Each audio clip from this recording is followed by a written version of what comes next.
দর্শক, আপনারা দেখতে পাচ্ছেন যে এই মুহূর্তে প্রধানমন্ত্রীর উপর হামলা হয়েছে। তেল না থাকায়, বিদ্যুৎ না থাকায় জনগণ কিন্তু রাস্তায় নেমে এসেছে, খেপে গিয়ে প্রধানমন্ত্রীর উপর হামলা। অবশেষে চূড়ান্ত ঘোষণা দিল ভারত। প্রধানমন্ত্রী হয়েই দেশে ফিরবেন শেখ হাসিনা।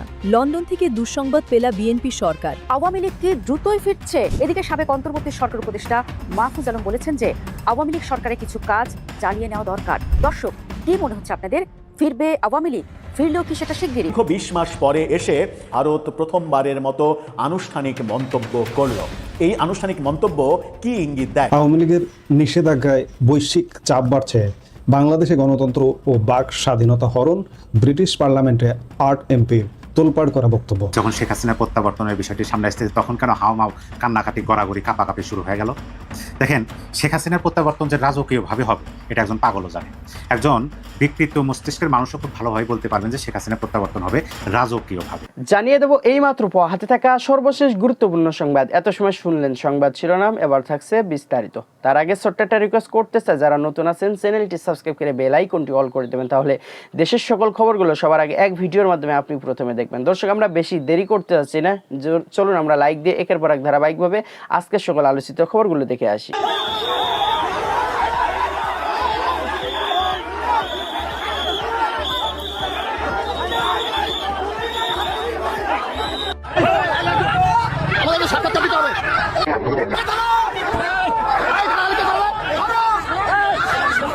যখন শেখ হাসিনা প্রত্যাবর্তনের বিষয়টি সামনে আসছে, তখন কেন হাওমাও কান্নাকাটি গড়াগড়ি কাঁপাকাপি শুরু হয়ে গেল? দেখেন, শেখ হাসিনার প্রত্যাবর্তন যে রাজকীয়ভাবে হবে এটা একজন পাগলও জানে। একজন বিকৃত মস্তিষ্কের মানুষও খুব ভালোভাবে বলতে পারবেন যে শেখ হাসিনার প্রত্যাবর্তন হবে রাজকীয়ভাবে। হ্যাঁ, তিনি দেশে আসবেন, এমন তো নয় যে তিনি দেশে আসবেন মানে জাস্ট আমরা শুধু খবরটা পাবো যে তিনি দেশে আসছেন, গ্রেপ্তার হয়েছেন, কারাগারে আছেন, এরকম তো নয়। তিনি যখন আসবেন, বাংলাদেশে একটা কম্পন সৃষ্টি হবে। আমি ভূমিকম্প শব্দটা বললাম না, ভূমি কেন, আকাশ বাতাস গাছপালা সকল কিছু কম্পিত হবে। এই কম্পন সেই কম্পন না, মানুষের হৃদয়ে কিন্তু কম্পন ওঠে। একটা হচ্ছে খুবই ভালো সংবাদ, সুসংবাদ যখন আসে তখন কম্পন ওঠে, আর একটা হলো ভয়ে কম্পন ওঠে। শেখ হাসিনা প্রত্যাবর্তন বা শেখ হাসিনা দেশে আসার বিষয়ে এই কথাগুলো শুনে অনেকেরই কিন্তু কম্পন উঠতেছে, কারো ভালো লাগার দিক থেকে, কারো ভয়ের কম্পন। আমি আজকে আপনাদেরকে যে নিউজটি জানাতে যাচ্ছি, সেই নিউজটি জানার পরে আপনিও নিঃসন্দেহে বলবেন শেখ হাসিনা প্রত্যাবর্তন হবে রাজকীয় প্রত্যাবর্তন। হ্যাঁ, এই কথা বলতে পারেন, সেটা কি ভারত নির্ধারণ করে দেবে? বাংলাদেশের রাজনৈতিক ময়দানকে এরকম একটা পরিবেশ পরিস্থিতি ভারতই তৈরি করে দেবে? না, ভারত তৈরি করে দেবে না। ভারত তাদের লোক পাঠিয়ে বাংলাদেশে মিছিল করিয়ে রাজপথ দখল করে আওয়ামী লীগকে প্রত্যাবর্তন করাবে না, বাংলাদেশের মানুষই করাবো, সেই প্রমাণটা আপনাদেরকে দেব। তার আগে ভারত কি বলছে, ভারত যে সাফ জানিয়ে দিয়েছে, সেই বিষয়টা আপনাদেরকে আমরা অবগত করে আপনাদের সামনে উপস্থাপন করি। আমি গুরুত্বপূর্ণ নিউজগুলো, গুরুত্বপূর্ণ সংবাদগুলো আপনাদের উদ্দেশ্যে শিরোনামটাও বলে দিই, দিন তারিখ উল্লেখ করে, যাতে আপনারা নিজেদের মতো করে পড়ে নিতে পারেন। সেই ধারাবাহিকতা আপনাদেরকে বলে দিই। নিউজটা হলো 17 এপ্রিল 2026, 11:16 PM এই সময় নিউজটা হয়েছে, অর্থাৎ গতকালকে। আর আজকে ভিডিও করতেছে আমি 18 এপ্রিল 2026 রোজ শনিবার আজকে ভিডিও করতেছে। শিরোনাম হলো শেখ হাসিনাকে প্রত্যার্পণের আহ্বান বাংলাদেশের, এলো ভারতের উত্তর। ডক্টর ইউনূসের পক্ষ থেকে, ইউনূস সরকার যখন ছিল, তখন ইউনূস সরকারের পক্ষ থেকে ভারত বরাবর একাধিকবার চিঠি দেওয়া হয়েছে শেখ হাসিনাকে ফিরিয়ে আনার জন্য। তখনও ভারত সব চিঠির উত্তর দেন নাই, একবার শুধু ভারত অফিসিয়ালিভাবে তারা প্রেস ব্রিফিংয়ের মাধ্যমে জানিয়ে দিয়েছিলেন তাদের উত্তরটা, জবাবটা দিয়েছিলেন, খুব কড়া ভাষায় জবাবটা দিয়েছিলেন। আর যখন নতুন সরকার আসলো, বিএনপি সরকারের পক্ষ থেকে শেখ হাসিনাকে প্রত্যার্পণের আহ্বান জানিয়েছে ভারতকে, সেই ভারত প্রেস ব্রিফিংয়ের মাধ্যমে জবাবটা দিয়ে দিচ্ছে। আমি আপনাদেরকে বলি, সাংবাদিক তাকে প্রশ্ন করছে, ভারতের পররাষ্ট্রমন্ত্রীকে সাংবাদিক প্রশ্ন করছে, বাংলাদেশের পররাষ্ট্রমন্ত্রী সম্প্রতি দিল্লি সফরে ভারতের পররাষ্ট্রমন্ত্রীর সঙ্গে বৈঠকে শেখ হাসিনাকে প্রত্যার্পণের আহ্বান জানিয়েছেন। তাছাড়া অন্তর্বর্তীকালীন সরকারের সময় আওয়ামী লীগের কার্যক্রম নিষিদ্ধ করার ব্যাপারে জারি করা অধ্যাদেশকে আইনের রূপ দিতে যাচ্ছে বাংলাদেশের বর্তমান সরকার। এই তথ্য জানিয়ে এই দুই ইস্যুতে ভারতের প্রতিক্রিয়া জানতে চায় ওই সাংবাদিক। জবাবে রণধীর জয়সওয়াল তিনি কি বলছেন যে বিষয়টি আইনি ও বিচারিক প্রক্রিয়ার অংশ হিসেবে খতিয়ে দেখা হচ্ছে। জানিয়ে তিনি বলেন, বিষয়টি সংশ্লিষ্ট সব পক্ষের সঙ্গে, খেয়াল করবেন, বিষয়টি সংশ্লিষ্ট সব পক্ষের সঙ্গে গঠনমূলকভাবে আলোচনার মাধ্যমে দেখা হচ্ছে এবং প্রক্রিয়া চলমান রয়েছে। তবে ভারত এ বিষয়ে নতুন কোনো সিদ্ধান্ত বা সময়সীমা উল্লেখ করেনি। আমি কথা বলবো এই বিষয়ে, আগে সম্পূর্ণ নিউজটা আপনাদের জানাই। এরপর রণধীর জয়সওয়াল বলেন, বাংলাদেশের পররাষ্ট্রমন্ত্রী সর্বশেষ সফরে ভারত জানিয়ে দিয়েছে তারা বাংলাদেশের নতুন সরকারের সঙ্গে গঠনমূলকভাবে কাজ করতে আগ্রহী এবং দ্বিপক্ষীয় সম্পর্ক আরও জোরদার করতে চায়। উভয় পক্ষই বিদ্যমান দ্বিপক্ষীয় প্রক্রিয়ার মাধ্যমে সহযোগিতা বাড়ানোর বিভিন্ন প্রস্তাব নিয়ে আলোচনা করেছে এবং শিগগিরই উচ্চ পর্যায়ের বৈঠক হওয়ার সম্ভাবনা কথাও জানানো হয়েছে। আর তেলের বিষয়ে বলা হয়েছে, গত মাসে বাংলাদেশে 22,000 metric ton high speed diesel পাঠানো হয়েছে এবং চলতি মাসে সরবরাহ অব্যাহত থাকবে। সর্বশেষ আওয়ামী লীগের রাজনৈতিক কার্যক্রম নিষিদ্ধ রাখার বিষয়ে মুখপাত্র রণধীর জয়সওয়াল মুখপাত্র বলেন, ভারত সব ধরনের সাম্প্রতিক ঘটনাবলী নিবিড়ভাবে পর্যবেক্ষণ করছে। এই যে ভারতের প্রতিক্রিয়া বা ভারতের জবাব যেটা আপনাদের সামনে উপস্থাপন করলাম, এটা শুনে আপনি কিন্তু বলতে পারেন যে এখানে নতুন কি, এখানে তো নতুন কিছু নাই, সে পুরাতন আলাপ। ডক্টর ইউনূসের আমলে যে বার্তা বা যে জবাব দিয়েছেন ভারতের পক্ষ থেকে, এখন তো সেই জবাবই দেওয়া হচ্ছে, একই তো, শুধু একটু ভাষাগত পরিবর্তন আছে। হ্যাঁ, ভাষাগত পরিবর্তন আছে, জবাবটাও একই, ভারত তাদের অবস্থান থেকে তারা নড়ে নাই, তাদের অবস্থানে তারা দৃঢ়ভাবে আছে এবং পার্শ্ববর্তী রাষ্ট্র হিসেবে এই রাষ্ট্রকে তারা সহযোগিতা করতে চায় এবং করতেছে, তেল দিতেছে। দেখেন, যখন সারা বিশ্বে রাশিয়া থেকে তেল কেনার যখন মার্কিনীদের কাছে আমাদের চিঠি দিতে হচ্ছে, ভারত ঠিকই আমাদেরকে হাজার হাজার metric ton high speed diesel তারা পাঠিয়ে দিচ্ছে। শুধু পার্থক্যটা হলো কোন জায়গায়? পার্থক্যটা হলো যে ইউনূস সরকারের সাথে ভারতের সুসম্পর্ক ছিল না এবং ইউনূস সরকারের সাথে ভারত কোনো সময় সুসম্পর্ক বজায় রাখতে চায়নি। তারা বলছে গণতান্ত্রিক সরকার লাগবে, নির্বাচিত সরকার লাগবে। যেহেতু এই সরকারটা নির্বাচিত সরকার যেভাবেই হোক না কেন, এই সরকারের সাথে ভারত সুসম্পর্ক বজায় রাখতে চাচ্ছে এবং সেই সুসম্পর্কের মাধ্যমে এই কাজগুলো করতে চাচ্ছে। পার্থক্য শুধু এইটুকুই, শেখ হাসিনা আওয়ামী লীগ বিষয়ে তাদের অবস্থান চুল পরিমাণও একটু নড়েও নাই চড়েও নাই, মানে একই অবস্থানে আছে। তাইলে এখন আপনি আপনাকে বলতে পারেন যে ভারত শেখ হাসিনার রাজকীয় প্রত্যাবর্তন আপনি এই ভারতের মুখপাত্র রণধীর জয়সরের এই জবাবের পরিপ্রেক্ষিতে কেমনে বুঝতে পারলেন? না, এই জবাবের পরিপ্রেক্ষিতে বুঝতে পারেন। তবে এইখানে একটা নির্ভরযোগ্যতা আমি পেয়েছি, সেটা হলো যে ভারত বর্তমান সরকার, বাংলাদেশের বর্তমান সরকারকে খুশি করার জন্য আওয়ামী লীগের উপর সেরকম কোনো স্টিমুলার যে চালাবে না, এইটা নিশ্চিত হতে পেরেছে। এবং আওয়ামী লীগ তথা শেখ হাসিনার সিদ্ধান্তের উপরই তারা যে অনর আছে বাংলাদেশের বিষয়ে, এই বিষয়টা আমি নিশ্চিত হতে পেরেছি। তাইলে এখন শেখ হাসিনার প্রত্যাবর্তন বাংলাদেশে রাজকীয়ভাবে কিভাবে হয়, এখন আপনাদেরকে একটা ভিডিও ফুটেজ দেখাবো আমি। সেই ভিডিও ফুটেজটা আপনারা দেখুন, তারপর আলোচনা করি।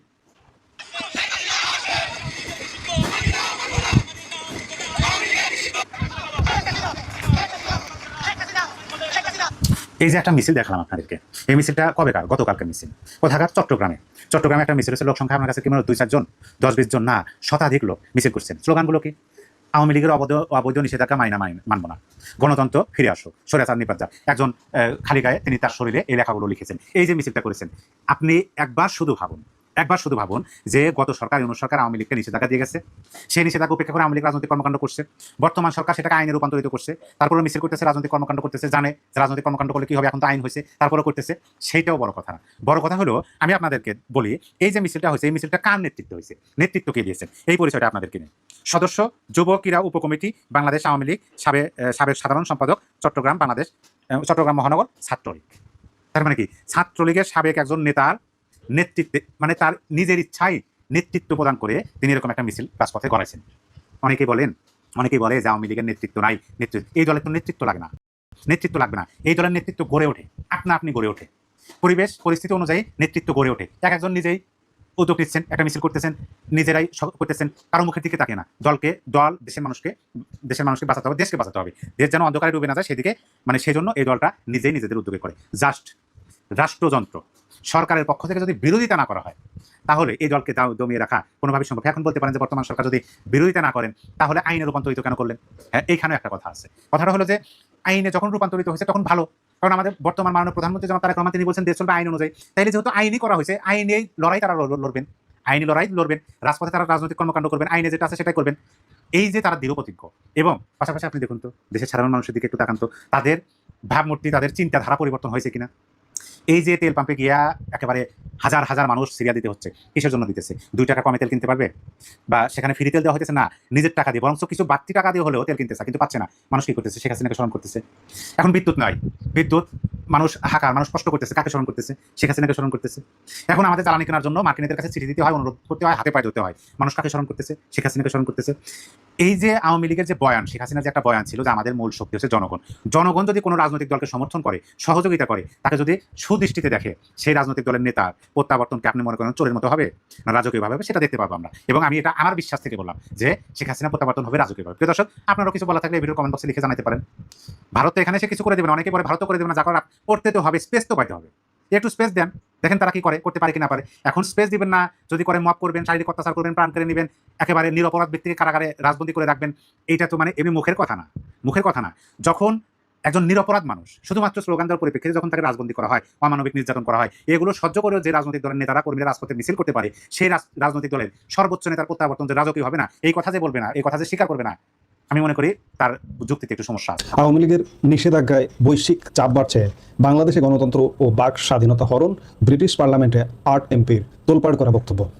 বাংলাদেশে চলমান রাজনৈতিক পরিস্থিতি ও গণতন্ত্রের ভবিষ্যৎ নিয়ে এবার সুদূর লন্ডনের ব্রিটিশ পার্লামেন্টে বইছে আলোচনার ঝড়। বিশেষ করে বাংলাদেশে গণতন্ত্রের বর্তমান অবস্থা, বাক স্বাধীনতা হরণ এবং আওয়ামী লীগের মতো একটি বড় রাজনৈতিক দলকে নিষিদ্ধ করার গুঞ্জন নিয়ে গভীর উদ্বেগ প্রকাশ করেছেন 8 জন প্রভাবশালী ব্রিটিশ সংসদ সদস্য। লন্ডনের হাউস অব কমন্সের 19 নম্বর কমিটি রুমে সম্প্রতি এক বিশেষ আলোচনা সভা অনুষ্ঠিত হয়েছে। সেখানে কি আলোচনা হলো? ব্রিটিশ এমপিরা কেন বাংলাদেশের পরিস্থিতি নিয়ে এত চিন্তিত? দর্শক, এই সভাটি আয়োজিত হয়েছিল লন্ডনের হাউস অব কমন্সের অত্যন্ত গুরুত্বপূর্ণ 19 নম্বর কমিটি রুমে। বাংলাদেশি ডায়াসপোরা ইন ইউকে এর উদ্যোগে আয়োজিত এই সভায় প্রধান আলোচ্য বিষয় ছিল বাংলাদেশের বর্তমান রাজনৈতিক পরিস্থিতি, গণতন্ত্র এবং গণমাধ্যমের স্বাধীনতা। এই সভায় সভাপতিত্ব করেন হার্ট লিপুলের লেবার দলীয় এমপি জনাথন ব্রাশ। পুরো অনুষ্ঠানটি সঞ্চালনা করেন প্রবাসী কমিউনিটি নেতা সৈয়দ সাজিদুর রহমান ফারুক। তবে সবচেয়ে চমকপ্রদ বিষয় ছিল সভায় উপস্থিত ব্রিটিশ এমপিদের তালিকা। সেখানে বক্তব্য রাখেন বিশ্বখ্যাত লেবার নেতা জেরেমি করবিন। এছাড়াও ছিলেন Richard Burgon, Jas Athwal, Christine Jardine, Graham Morris, Oliver Ryan এবং হেনরি টফনেল। এই 8 জন এমপি একযোগে বাংলাদেশের রাজনৈতিক পরিবেশ নিয়ে তাদের কড়া অবস্থানের কথা জানিয়েছেন। সবার মূল আলোচনার কেন্দ্রবিন্দু ছিল বাংলাদেশে গণতন্ত্রের বর্তমান অবস্থা। উপস্থিত ব্রিটিশ এমপিরা স্পষ্ট ভাষায় বাংলাদেশের গণতান্ত্রিক পরিবেশ নিয়ে গভীর উদ্বেগ প্রকাশ করেছেন। সবচেয়ে গুরুত্বপূর্ণ বক্তব্য ছিল রাজনৈতিক দল নিষিদ্ধ করা প্রসঙ্গে। এমপিরা স্পষ্ট বলেছেন, একটি প্রকৃত গণতান্ত্রিক রাষ্ট্রে কোনো রাজনৈতিক দলকে নিষিদ্ধ করা বা তাদের স্বাভাবিক কার্যক্রম বাধাগ্রস্ত করা কখনোই কাম্য নয়। আওয়ামী লীগের পক্ষ থেকে জানানো হয়েছে যে ব্রিটিশ এমপিরা এই সভার মাধ্যমে একটি কড়া বার্তা দিতে চেয়েছেন। তাদের মতে একটি কার্যকর গণতন্ত্রে সকল দল ও মতের মানুষের স্বাধীনভাবে মত প্রকাশের পূর্ণ অধিকার থাকতে হবে। কোনো নির্দিষ্ট দলকে টার্গেট করে বা রাজনৈতিক প্রতিহিংসার বশবর্তী হয়ে তাদের সাংগঠনিক কার্যক্রম বন্ধ করে দেওয়া গণতন্ত্রের মূল চেতনার পরিপন্থী। এমপিরা জোর দিয়ে বলেছেন, বাংলাদেশে এই মুহূর্তে রাজনৈতিক প্রতিহিংসা বন্ধ হওয়া প্রয়োজন। নেতাকর্মীদের নির্বিচারে গ্রেপ্তার এবং নির্যাতনের যে অভিযোগ উঠছে তা অবিলম্বে বন্ধের আহ্বান জানিয়েছেন এই ব্রিটিশ আইন প্রণেতারা। দর্শক, গণতন্ত্রের চতুর্থ স্তম্ভ বলা হয় গণমাধ্যমকে। ব্রিটিশ এমপিদের এই সভায় বাংলাদেশের গণমাধ্যমের স্বাধীনতার বিষয়টি অত্যন্ত গুরুত্বের সঙ্গে আলোচিত হয়েছে। উপস্থিত এমপিরা একমত হয়েছেন যে একটি দেশে যদি সাংবাদিকরা স্বাধীনভাবে কাজ করতে না পারেন তবে সেই দেশকে কোনোভাবেই গণতান্ত্রিক বলা যায় না। তারা দুঃখ প্রকাশ করে বলেছেন, বাংলাদেশে সাংবাদিকদের গ্রেপ্তার করা বা তাদের উপর শারীরিক ও মানসিক নির্যাতন চালানোর ঘটনাগুলো কোনোভাবেই মেনে নেওয়া যায় না। সরকারের দায়িত্ব হলো সংবাদকর্মীদের জন্য একটি ভয়হীন পরিবেশ নিশ্চিত করা, যাতে তারা সত্য প্রকাশে কুণ্ঠাবোধ না করেন। ব্রিটিশ পার্লামেন্টে বাংলাদেশি সাংবাদিকদের সুরক্ষা নিয়ে এই ধরনের উদ্বেগ আন্তর্জাতিক মহলে বাংলাদেশের ভাবমূর্তির জন্য এক বড় সতর্কতা। সবার শেষ পর্যায়ে বক্তারা প্রবাসী বাংলাদেশিদের এই উদ্যোগকে ভূয়সী প্রশংসা করেন। বাংলাদেশি ডায়াসপোরা ইন ইউকে যেভাবে বাংলাদেশের মানুষের অধিকার আদায়ের জন্য ব্রিটিশ পার্লামেন্টে আওয়াজ তুলেছে তাকে স্বাগত জানিয়েছেন এমপিরা। আওয়ামী লীগের পক্ষ থেকে জানানো হয়, এই ব্রিটিশ এমপিরা প্রতিশ্রুতি দিয়েছেন বাংলাদেশের মানুষের গণতান্ত্রিক অধিকার রক্ষায় আন্তর্জাতিক পর্যায়ে জনমত তৈরিতে তারা সব সময় পাশে থাকবেন। অর্থাৎ বাংলাদেশের অভ্যন্তরীণ রাজনীতি এখন আর শুধু দেশের সীমানায় সীমাবদ্ধ নেই, এটি এখন বিশ্ব রাজনীতির টেবিলে আলোচনার বিষয় হয়ে দাঁড়িয়েছে। দর্শক, ব্রিটিশ এমপিদের এই বক্তব্য এবং উদ্বেগ বাংলাদেশের বর্তমান সরকারের জন্য একটি বড় ধরনের রাজনৈতিক চ্যালেঞ্জ হিসেবে দেখা দিচ্ছে। বাক স্বাধীনতা, দলগুলোর রাজনৈতিক অধিকার এবং সংবাদপত্রের স্বাধীনতা, এই 3টি স্তম্ভ যদি নড়বড়ে হয়ে যায় তবে গণতন্ত্র বিপন্ন হবে। ব্রিটিশ পার্লামেন্টের এই 8 এমপির সুর এখন বিশ্ববাসীর কাছে কি বার্তা দিচ্ছে সেটি দেখার বিষয়। আপনারা কি মনে করেন, বাংলাদেশের রাজনৈতিক দল নিষিদ্ধের চিন্তা বা বাক স্বাধীনতার এই পরিস্থিতি নিয়ে আপনারা যেখান থেকে ভিডিওটি শুরু থেকে শেষ পর্যন্ত জানাবেন। দেখেছেন আপনাদের সকলকে অসংখ্য ধন্যবাদ জানাই। যদি ভিডিওটি ভালো লেগে থাকে তাহলে অবশ্যই শেয়ার করতে ভুলবেন না, আর অবশ্যই আপনার একটি মন্তব্য কমেন্টে জানিয়ে যাবেন। কারণ কিনা আপনি যে নিউজটা দেখে কি জানলেন, কি শিখলেন, এই কমেন্ট করলে কি হবে, দর্শকবাসী জানবে এবং যারা কানে শোনে না তাদের জন্য উপকার হবে। আর আপনি কোন দল করেন অবশ্যই কমেন্টে জানিয়ে দেবেন। আওয়ামী লীগ হয়ে থাকলে অবশ্যই জয় বাংলা লিখতে ভুলবেন না। দেখা হবে পরবর্তী নিউজে খুবই তাড়াতাড়ি ইনশাল্লাহ। আজকের মতো বিদায় নিচ্ছি। আসসালামু আলাইকুম।